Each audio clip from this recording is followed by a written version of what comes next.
Wala zikrullahi akbar. Mengingat Allah itu paling besar. Bagaimana kita bisa ingat sama Allah? Tahu aja enggak. Padahal yang paling besar itu, betul enggak? Iya. Makanya jadinya apa ya? Nah itulah yang tadi ya. Jalan lama yang tidak melayani tadi itu, yang tidak memberikan kontribusi apa-apa, yuk tinggalkan. Tempuh jalan baru. Saya kasih tahu ya. Dalam hal berdoa aja Bapak Ibu. Ternyata bagi orang yang berkesadaran, doa itu bukan permintaan. Doa itu pengakuan. Makanya orang yang berkesadaran tidak pernah meminta. Tapi dia mengakui segala berkah yang telah diberikan Allah. Itu yang namanya syukur. Karena tidak ada yang bisa melipat gandakan nikmat. Kecuali syukur. Coba sekarang Bapak Ibu. Ketika sakit. Daripada merengek-rengek minta sehat. Dan fokus pada sakit. Lebih bagus. Terima kasih ya Allah. Sekarang saya sudah sehat. Padahal masih sakit. Tetapi seolah-olah sehat itu sudah milik kita. Mengakui. Itu jauh lebih cepat itu. Sehatnya. Daripada fokus pada sakit. Karena kemana pikiran diarahkan, ke situ energi mengalir. Paham? Ternyata doa itu bukan berharap. Tapi doa itu adalah penyerahan diri. Perhatikan saya. Ini banyak yang salah kaprah itu. Penyerahan diri bahasa Inggrisnya letting go. Ternyata penyerahan diri itu bukan menyerah kepada Allah karena kita putus asa terhadap kehidupan. Bukan. Tapi menyerahkan diri kepada Allah. Karena kita yakin apapun yang dipilihkan Allah. Pasti itu yang terbaik buat kita. Sekalipun kita tidak menginginkannya. Itu namanya letting go itu. Jadi penyerahan diri itu bukan peristiwa yang pasif. Tapi penyerahan diri itu peristiwa yang aktif sebetulnya. Doa yang sebenarnya bagi orang yang berkesadaran. Menyadari kehadiran ilahi dalam diri. Setiap saat. Yang selalu memenuhi kebutuhan kita dengan sempurna. Ulangi, Allah selalu memenuhi kebutuhan kita. Makanya kalian butuh sabar. Dihadirkan oleh Allah orang-orang yang tidak sabar. Kalian butuh luas. Dibutuhkan orang-orang yang memicu. Supaya kalian bisa luas. Makanya semua pemicu akan menjadi pemacu. Semua kendala bahkan justru jadi kendali. Bagi orang yang pikirannya positif, kendala sekalipun malah jadi kendali. Pemicu malah justru jadi pemacu untuk maju. Gak ada yang buruk dalam hidup ini. Keren banget. Makanya doa itu bukan transaksi, tapi doa adalah transformasi. Kalau doa itu adalah pengakuan, doa itu penyerahan, doa itu menyadari kehadiran ilahi dalam diri dan sadar bahwa dia selalu memenuhi kebutuhan kita. Terjadilah di situ yang namanya transformasi, bukan transaksi. Makanya kita doanya suka transaksi. Baru tahajud kalau lagi susah, transaksi. Dan yang menggerakkan kamu tahajud itu kesusahanmu, bukan Allah. Akibatnya apa?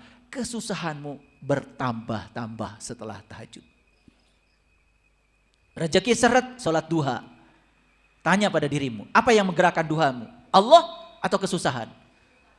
Karena kamu digerakkan oleh kesusahan itu Tuhanmu. Bukan Allah. Karena kamu bertuhan pada kesusahan yang menggerakkan kamu. Maka setelah sholat duha, hutang tambah banyak. Kerja tambah gak ada. Maaf ya Bapak Ibu. Kalau orang yang suka, sholat duha nanti utang lunas. Bohong itu. Bohong itu. Saya bukan melarang sholat duha, silahkan sholat duha. Tapi sholat duhamu itu digerakkan oleh cinta, digerakkan oleh Allah. Saya sholat duha karena digerakkan oleh Allah, bukan digerakkan oleh kesusahan saya. Kalau itu duhanya, yes saya setuju. Kalau itu tahajudnya, yes setuju. Bahkan kalau digerakkan oleh Allah, susah tidak susah tetap tahajud. Susah tidak susah tetap duha. Yang duhanya musiman. Ini namanya duha tumben. Makanya kalian itu gak pernah duha. Makanya malaikat bingung. Tumben? Kata malaikat, ini pasti lagi susah. Udah gitu sholat duhanya 2 rakaat, mintanya seabrek-abrek. Bukan pengakuan, tapi permintaan. Harusnya akui, Tuhan terima kasih hari ini aku masih bernafas. Sepanjang napas masih ada di sini. Kekuatanmu, kekuatan ilahi masih ada di sini. Itu adalah milikku yang paling besar. Semua yang hilang gak jadi masalah. Karena yang akan datangnya lebih besar daripada yang hilang. Saya selalu begitu. Apa dikira saya tidak mengalami begitu? Mengalami. Saya pernah hilang beberapa rumah, hilang beberapa kilo emas, hilang beberapa deposito, hilang beberapa sertifikat. Tapi saya tidak menganggap itu kehilangan. Semesta sedang menegur saya, ada yang salah dengan saya. Itu aja. Nah, itulah pentingnya kita mengambil hikmah. Ketika mengambil hikmah terjadi pergeseran kesadaran. Nah, siapapun yang tidak mengambil hikmah tidak bergeser kesadarannya. Makanya kata Einstein, kamu tidak akan bisa menyelesaikan masalah di kesadaran saat kamu menciptakan masalah. Makanya menyelesaikan masalah itu sebetulnya menggeser kesadaran. Gak usah diselesaikan masalah, nanti selesai. Bahkan di kesadaran yang lebih besar, gak ada masalah. Masalah ada karena kesadaranmu yang rendah. Itu aja kok. Paham sampai sini? Oke. Nah, doa yang frekuensi tinggi bukan terlahir dari rasa kekurangan. Tapi doa frekuensi tinggi lahir dari perasaan berkelimpahan karena kehadiran Allah. Makanya doanya para nabi, para rasul singkat saja. Hasbi Allah, hasbi Allah, hasbi Allah. Tapi hasbi Allahnya mereka beda dengan hasbi Allahnya kita. Kita hafalan hasbi Allahnya.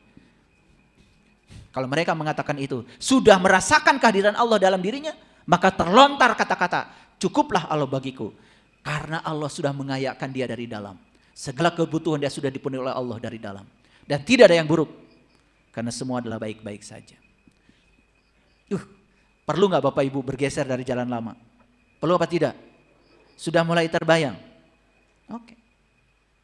Di jalan lama, haji hanya sebatas melakukan perjalanan syariat ke tanah suci. Bagus. Coba tempuh jalan baru.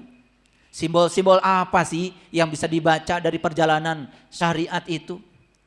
Sedangkan Allah kan lebih dekat kepada kita, melampaui dekatnya urat nadi leher kita. Allah tidak di Mekah, Allah tidak di Ka'bah, dan tidak ada satu ayat pun di Quran yang mengatakan, aku tinggal di Ka'bah loh, kata Allah, enggak ada. Allah mengatakan, aku bersamamu, bahkan lebih dekat daripada urat nadi lehermu. Kalau Allah bersamamu, berarti Baitullah itu yang hakikat ada bersama kita. Jadi ketika melakukan perjalanan yang syariat ke sana, bagus. Tapi tangkap makna-maknanya. Kenapa harus ihram? Kenapa harus menggunakan kain ihram?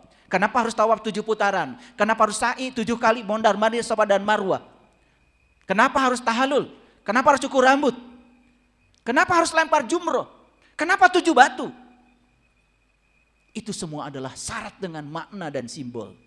Itu adalah simbol-simbol untuk perjalanan meniti ke dalam. Harusnya selesai perjalanan haji yang syariat, tempuh perjalanan haji yang torikot, yang hakikot, yang makrifat. Harusnya begitu, baru keren.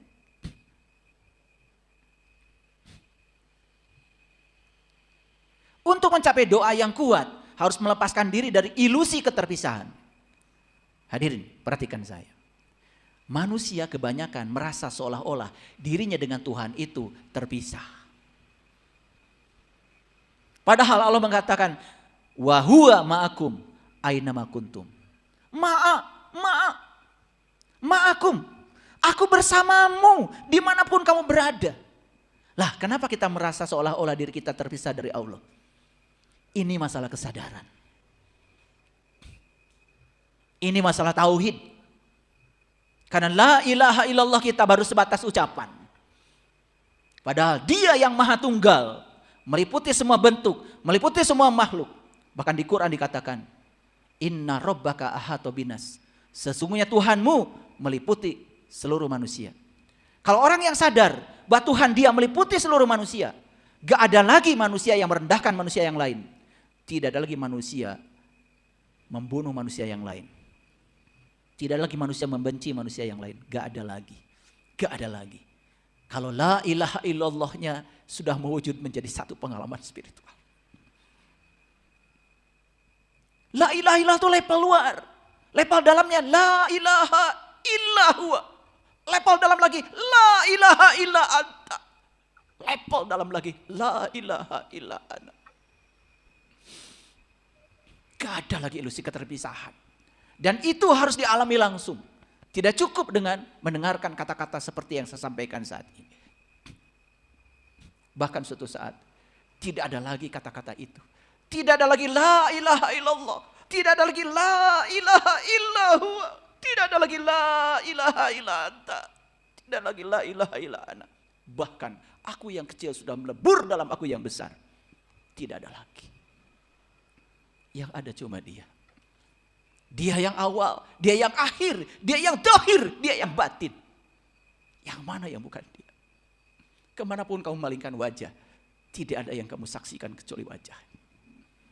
Di level seperti ini, hadirin, tidak ada lagi kebencian pada siapapun. Yang ada adalah kasih sayang, ulas asih pada sebuah orang.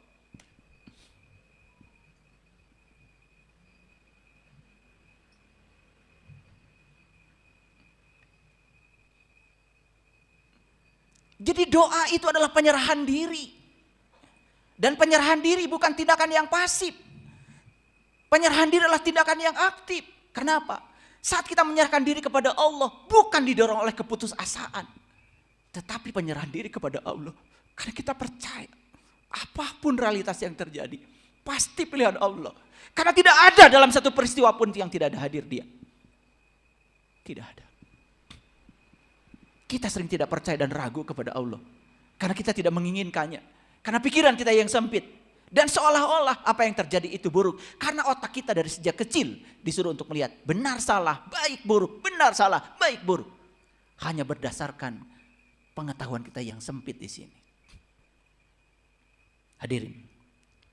Doa frekuensi tinggi itu membebaskan diri kita dari kebutuhan untuk meminta. Bahkan tidak memaksa Tuhan untuk mengabulkannya. Sementara selama ini kita terus memaksa Tuhan untuk mengabulkannya. Itu doa frekuensi rendah. Seolah-olah kita lebih tahu dari Tuhan. Makanya saya sudah sampaikan di kajian yang kemarin. Doa itu casing luarnya adalah kata-kata. Dan semua kata-kata itu bahasa manusia. Tetapi di dalamnya, konten yang di dalamnya, yang ada dibungkus dengan kata-kata, itu adalah getaran, itu adalah energi. Saya kemarin memberikan contoh. Banyak orang yang ketika diajak, kamu datang ya ke pertemuan besok, insya Allah. Bahkan insya Allah. Religius. Tetapi getaran di dalamnya sudah ada keinginan untuk tidak datang. Maka dia tidak akan pernah datang. Sebaliknya orang yang tidak menggunakan casing itu, tapi getaran dalam dirinya sudah ada. Bahkan sudah membayangkan seolah-olah dia sudah datang di pertemuan itu, dia akan datang di pertemuan itu. Percaya sama saya. Makanya saya menyampaikan di kajian yang sebelumnya, jangan pernah berpikir cara. Karena cara itu sangat misterius. Kita tidak tahu cara. Cara semesta bekerja itu kadang-kadang kita tidak tahu. Mungkin pernah ada yang mendengar seseorang yang ingin dikayakan oleh Allah. Kemudian dia tiba-tiba mendapatkan kata-kata yang kurang tepat ketika sedang jualan es teh. Siapa tahu itu doanya dia. Karena dia berserah diri kepada Allah sepenuhnya supaya diberi kelimpahan. Lagi dengan es. Kemudian ada yang ngata-ngatain kata-kata yang kurang tepat. Dan kemudian saat itu banyak yang jenguk sama dia, bersimpati. Ada yang ngasih umroh, ada yang ngasih perbaikan rumah. Cara Allah itu sangat misterius. Makanya kita kalau selalu berpikir cara, kalian mentok. Pengen beli mobil, langsung lihat saldomu. Ya saldomu ya itu. Cuma ada tulisan, maaf saldo tidak cukup. Coba lihat saldo Allah. Lihatnya saldo Allah. Saldo Allah tanpa batas. Nah sekarang tinggal bagaimana memindahkan ya berkah dari saldo Allah ke rekening kita. Itu aja. Yang dibutuhkan itu kok. Saya ngajarin banyak yang belum ngerti bahasa saya. Mau gak saya ajarkan kamu jadi orang sakti? Mau ayah? Mindahin uang dari rekening orang. Mau banget ayah. Udah. Kamu bisa mijit saya gak? Ya sebisa-bisanya ya. Ya udah, mijit. Udah selesai. Mana nomor rekeningmu? Udah, saya pencet pakai M-Banking. Udah, 500.000. Alhamdulillah ya. Nah itu sakti kamu. Pindahkan uang saya ke rekening kamu. Itu aja yang dibutuhkan. Sakti itu begitu, bukan pakai tuyul. Sakti itu pakai sains, pakai rasional. Itu baru sakti. Semua orang yang punya keinginan apapun pasti dapat rezeki kok. Saya yakin. Orang yang markirin di pertigaan aja dapat rezeki kok. Betul nggak? Masa iya semua yang lewat nggak ngasih? Adalah yang warasnya. Bahkan menyiapkan diri untuk memberi dari rumah. Bahkan memberinya bukan yang tidak dipakai lagi, bukan 100, 200 yang recehan itu. Dia menyiapkan diri untuk memberi lebih besar. Ada yang waras kok. Yang gak warasan juga banyak. Hadirin. Kalau kita mengacu pada Quran surat Al-Baqarah, surat kedua ayat 269. Ayat ini sering saya sampaikan. Sekarang saya bacakan ulang. A'udzubillahi minasyaitonirrajim. Bismillahirrahmanirrahim. Yu'til hikmata may yasha wa may yu'til hikmata faqad utiya khairan katsira wa may yazakkaru illa ulul albab. Allah menganugerahkan hikmah kepada siapa yang dikehendakinya, dan barang siapa yang dianugerahi hikmah, ia benar-benar telah dianugerahi karunia yang banyak, dan hanya ulul albab yang dapat mengambil hikmah. Oke, lihat saya semuanya. Kembali kepada yang kajian tadi. Masih ingat tadi pergeseran kesadaran? Apa tadi? Udah lupa lagi. Baru aja di sini. Apa? Ya, begitu ada peristiwa yang terjadi, apapun itu, tidak ada peristiwa yang berdiri sendiri. Semua itu adalah pesan semesta buat kita. Nah, kita bisa menangkap pesannya tuh dari peristiwa yang terjadi itu. Nah, ketika menangkap pesannya, maka pesan yang kita tangkap itu bahasa Qur'annya namanya hikmah. Begitu dapat hikmahnya, maka kita mengalami pencerahan baru. Lalu kita bergeser kesadarannya dari kesadaran lama ke kesadaran baru. Lumayan tuh pergeseran kesadaran. Yes? Oke.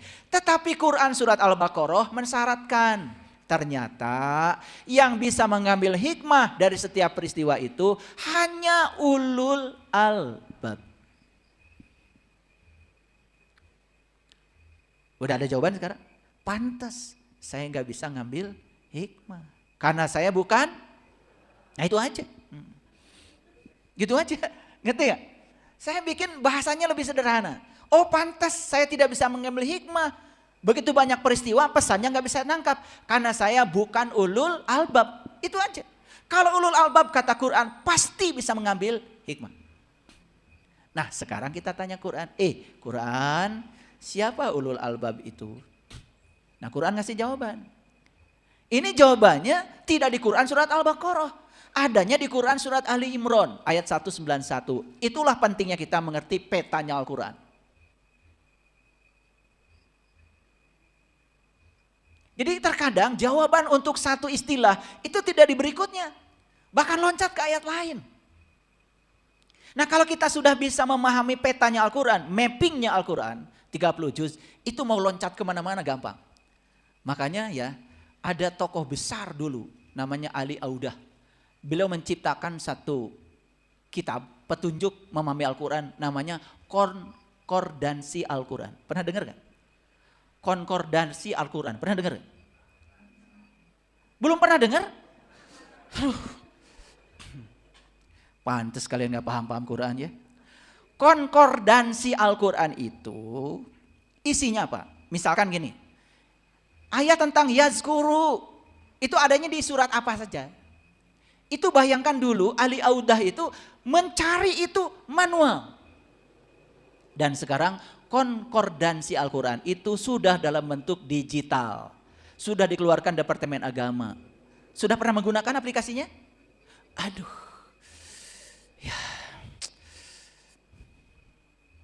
Kalian hidup di zaman digital kayak gini. Tidak menggunakan aplikasi. Aduh itu HP. Bukan smartphone. Makanya kalian kalau cuman ingin WA. Gak usah beli HP yang 24 juta. 24 juta.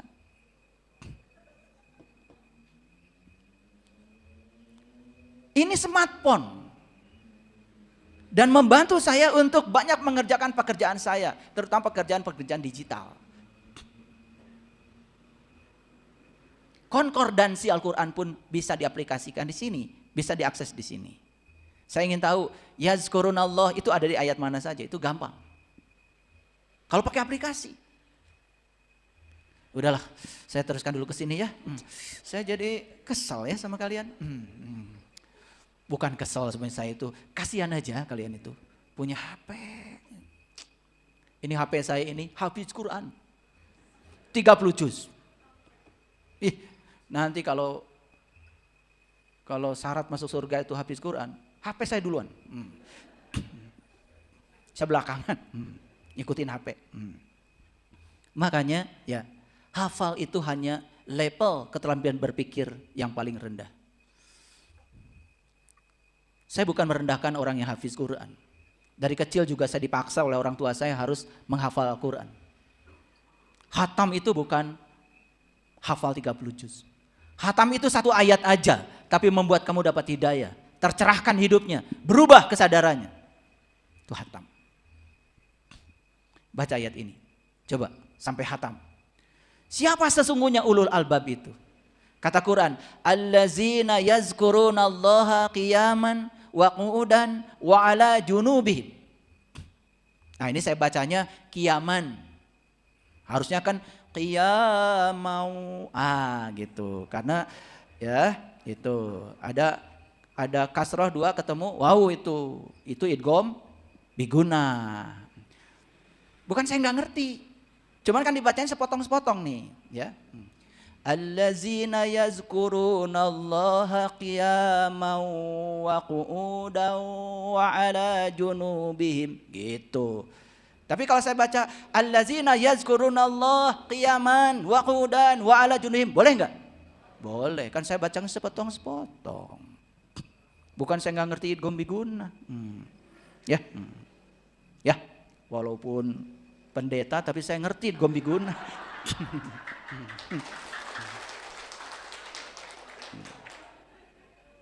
Saya disebut pendeta ya nggak apa-apa, pendeta orang terhormat daripada penjahat. Makanya saya nggak marah disebut pendeta, nggak apa-apa, nggak apa-apa. Ya, mereka kan nggak kenal saya. Ya, oke lanjut dulu ya. Jadi ulul albab itu adalah orang yang mengingat Allah sambil berdiri, duduk, berbaring. Jadi dia ingat Allahnya gak ada putus-putusnya. Berdiri, duduk, dan berbaring ini bahasa simbolik. Artinya dia ingat Allahnya gak ada putusnya. Berarti ulul albab ini adalah orang yang sudah tahu dan kenal kepada Allah. Makanya orang yang sudah tahu dan kenal kepada Allah pasti akan bisa mengambil hikmah. Kenapa? Kemanapun dia memalingkan wajah, gak ada yang dia saksikan kecuali Allah. Dia sadar tidak ada satu peristiwa pun di semesta yang terjadi tanpa kehadirannya. Maka dia tidak terjebak baik buruk, benar salah. Semua yang terjadi pasti itu adalah pesan dari Allah buat saya. Dia tidak ada penolakan sama sekali. Mengalir semua pesan-pesan ke dalam dirinya. Intuisinya hidup. Nah, ketika intuisinya hidup, maka tubuh intuisinya hidup. Tubuh energinya hidup. Tubuh fisiknya jadi sehat. Kira-kira Bapak Ibu termasuk ulul albab? Sudah bisa ingat Allah berdiri, duduk, berbaring? Sudah bisa? Ya belum bisa, kenal juga belum. Karena kita masih di jalan lama. Belum memasuki jalan baru. Makanya saya katakan, keberanian untuk melepaskan jalan lama. Ini judulnya. Kalau tidak punya keberanian, gak bisa. Oke.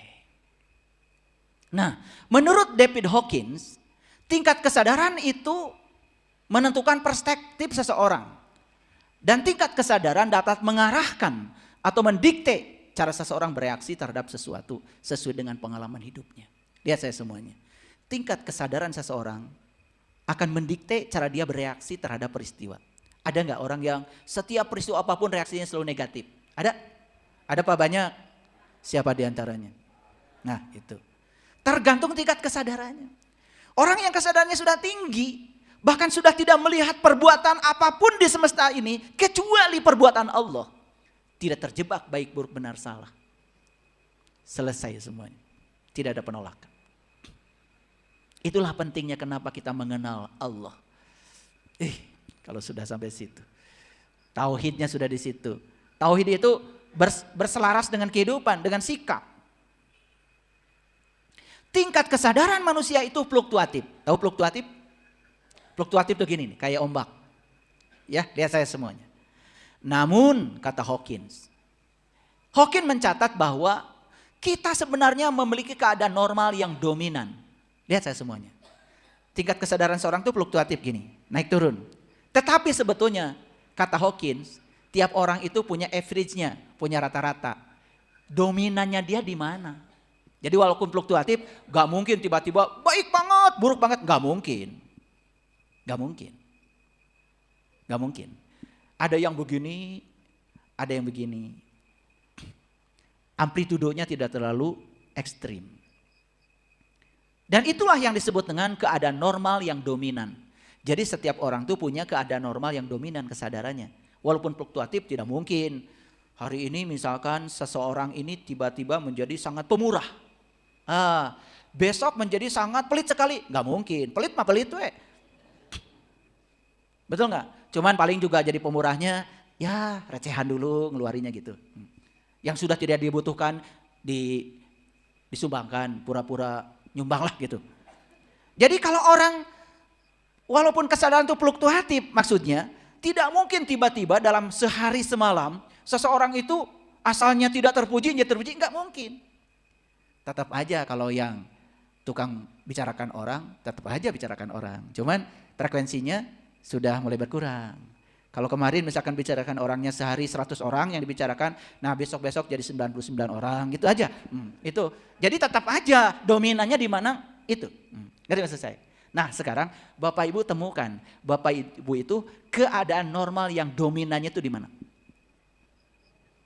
Jadi walaupun fluktuasinya itu ya di sekitar itu. Nah kalau di universitas, kalau mahasiswa saya, itu saya ajarkan namanya teori deret. Ada deret Tyler, deret McLaurin, deret Foyer. Jadi itu adalah mendeteksi kesalahan di sekitar titik tertentu. Nah itu kalau di laboratorium pasti harus menggunakan pendekatan itu. Kalau dalam bahasa statistik namanya metode kuadrat terkecil. Pernah dengar? Pernah dengar? Pernah SMA nggak dulu? Saya bingung kalian itu sekolahnya gimana. Pernah dulu bikin grafik pakai millimeter block? Pernah? Bikin grafik dulu pakai millimeter block? Pernah? Masa tidak mengenal metode kuadrat terkecil? Udah. Saya bingung, saya tuh jadi suka bingung kalian tuh belajar agamanya gimana, sekolahnya gimana ya. Gak ada yang tuntas. Makanya tidak siap pakai. Ya. Jadi salangkung gitu ya. Yang penting sekolah memenang ijazah. Sekolahnya juga yang penting dapat ijazah. Kayak lamun kerja, nu penting memenang gawe. Kan jadi gitu, betul nggak? Itu cara berpikir, tidak melayakkan diri. Ijazah saya harus nomor 1, nilai saya harus terbaik. Ijazah saya harus laku di pasaran. Kalau melamar itu ijazah saya yang pertama diambil. Karena lihat angka-angkanya aja sudah keren. Itu belum lihat kemampuan saya. Begitu harusnya. Itu namanya profession. Kita punya keahlian khusus yang orang lain tidak punya. Baik Bapak Ibu. Kira-kira expanded, contracted.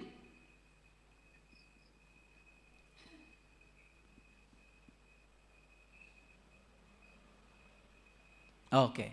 Untuk tahu apakah saya expanded atau contracted, kita harus menggunakan pedomannya. Perhatikan. Courage itu berani, nilainya 200. Skala 200 ini adalah titik balik perubahan. Jadi kalau orang ingin berubah ke expanded, harus mencapai skala 200 dulu. Oke. Dalam tingkatan ini masih ada rasa marah. Merasa tidak ada harapan. Kadang-kadang sedikit arogan. Akan tetapi di titik ini ia memiliki cukup kekuatan untuk mengatasinya. Masuk gak Bapak Ibu? Udah masuk gak kira-kira? Ada rasa marah? Masih. Bisa mengatasinya? Gak bisa. Parepos piring. Ada rasa marah, gak apa-apa kata Hawkins. Tetapi kamu sudah bisa mengatasi rasa marah itu. Begitu mau marah, langsung duduk. Tarik napas dalam-dalam, diberi jeda. Makanya ada teori namanya 4-4-8-4. Jadi tarik napasnya 4, tahan napasnya 4, buang napasnya 8 lebih lama lagi.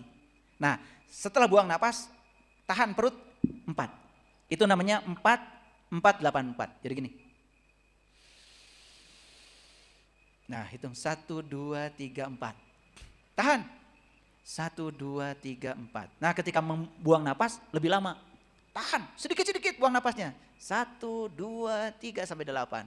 Nah ketika buang napasnya sudah lebih lambat dari tariknya, sudah ada batit, sudah ada jeda. Kita emosinya sudah mulai turun. Reaksi terhadap situasi sudah mulai berkurang. Baru setelah itu dalam keadaan kosong, hitung lagi. 1, 2, 3, 4. Tarik lagi.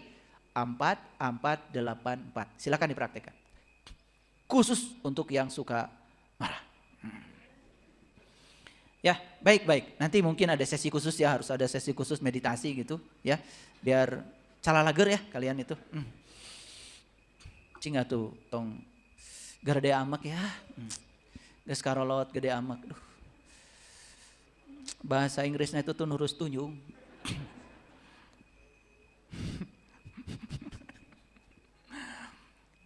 Masuk gak kira-kira Bapak Ibu? Masih ada rasa marah, kadang-kadang tidak ada harapan, kadang-kadang sedikit arogan. Tetapi bisa mengatasi semua ini.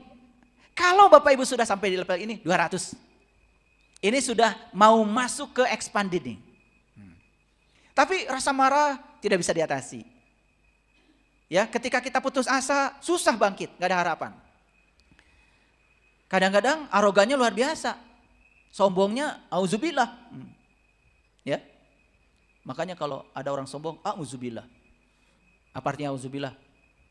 Aku berlindung kepada Allah. Dari apa biasanya? Dari godaan setan yang terkutuk. Ya, karena orang sombong itu siapa?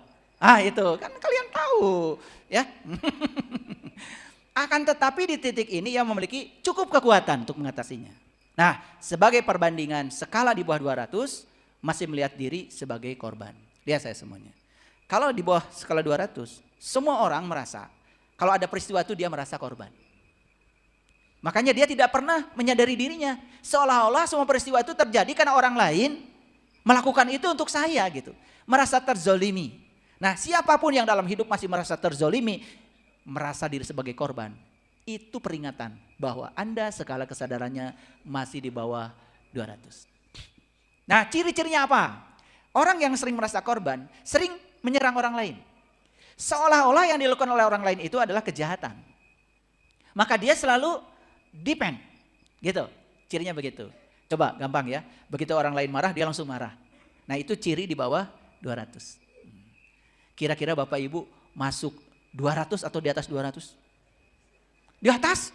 Wih luar biasa, tepuk tangan deh, tepuk tangan.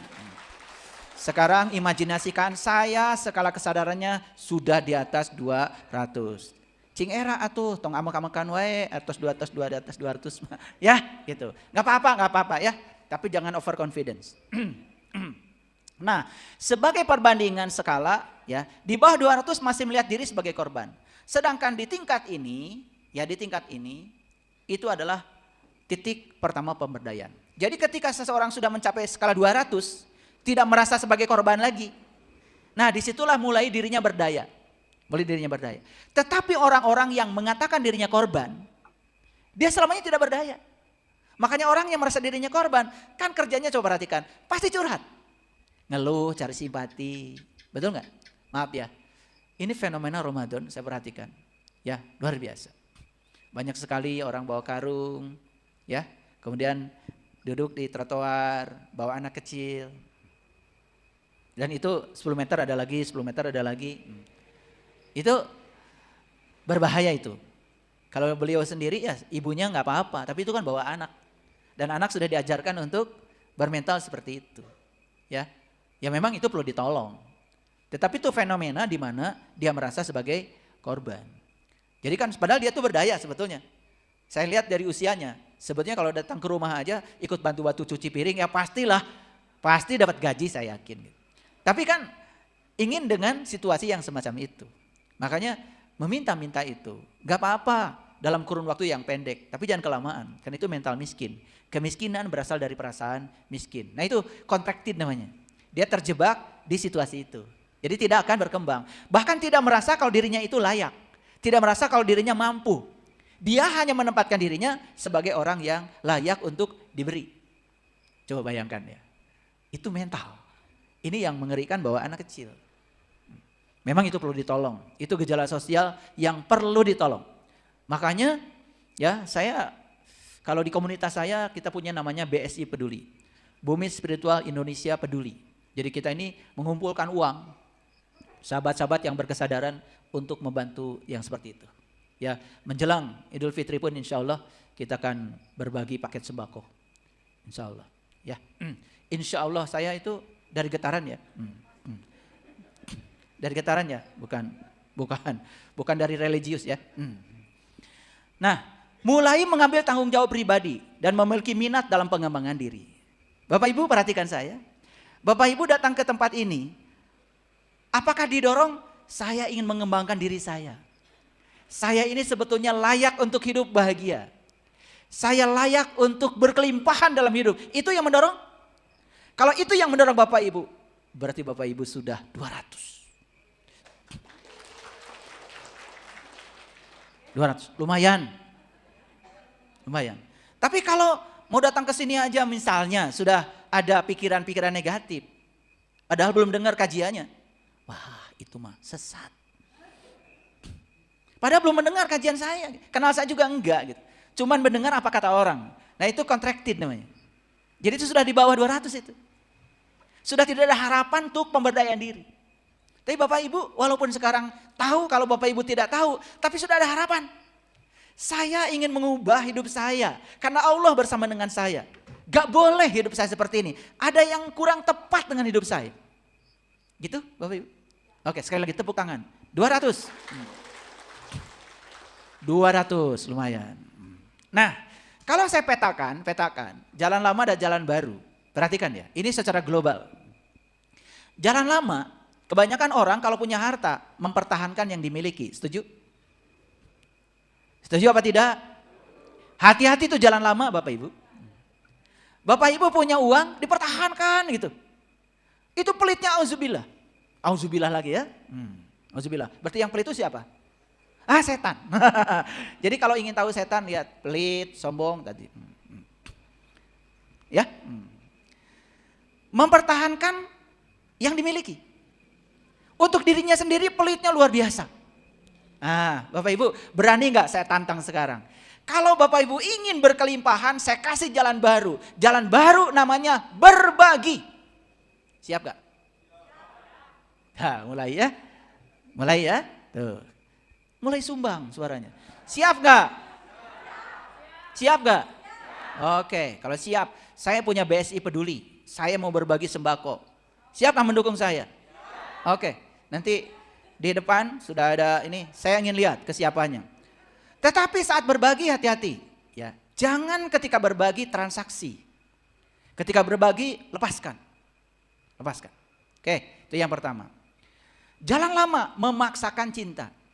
Bahkan memaksa orang lain harus mencintai kita. Betul apa tidak Bapak Ibu? Nah, mau nggak saya tawarkan jalan baru? Jalan baru ini adalah mengungkapkan cinta. Peduli pada orang lain. Jadi selama ini kita ingin orang lain peduli pada kita, tapi kitanya sih nggak peduli pada orang lain. Itu jalan lama. Mau nggak hidupnya berkelimpahan? Oke, sekarang ungkapkan cinta. Sekecil apapun kepedulian pada orang lain, walaupun pemberiannya tidak besar, tapi cinta dalam pemberian itu besar, saya yakin. Catat, yakin ya. Bukan semoga, bukan mudah-mudahan, saya yakin. Datang kelimpahan. Jalan yang ketiga, Bapak Ibu kalau ada hambatan, suka mengeluh nggak pada hambatan? Suka kan? Suka nggak mengatakan seharusnya tidak begini, suka nggak? Padahal kenyataannya sudah terjadi. Itu jalan lama Ibu. Yang suka mengatakan seharusnya tidak begini, seharusnya begini begitu. Seharusnya itu karena pikiran kita sedang menipu kita.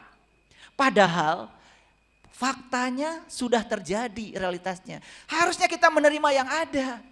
Jujur Bapak Ibu.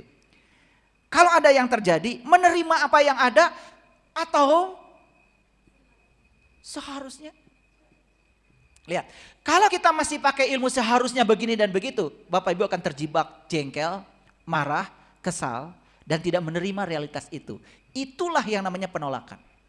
Itu jalan lama Ibu Bapak. Jalan barunya apa? Jalan barunya menyerah pada apa yang ada. Percaya bahwa realitas yang terjadi di belakangnya ada hikmah yang luar biasa. Dan Allah sedang memberikan kebutuhan kita. Siap nggak di jalan itu? Siap di jalan itu? Oke. 1, jalan barunya apa tadi? Berbagi. 2, jalan barunya apa? Oke. Kalau pasangan kurang perhatian sama kita, gak usah ditegur. Kamu kenapa sih kurang perhatian sama saya? Itu memaksakan cinta. Jalan lama. Sekarang ungkapkan saja cinta. Ya, ungkapkan cinta. Ya. Biasanya di kamar nggak ada bunga, nggak apa-apa. Saat ini ada bunga. Nggak apa-apa. Ya. Biasanya suami masuk kamar belum dandan, sekarang dandan. Tong make baju eta wae. Keur bararau. Biasanya tara seungit. Seungit tuh ayeuna mah sekali-kali. Beli ya minyak duyung sekali-kali.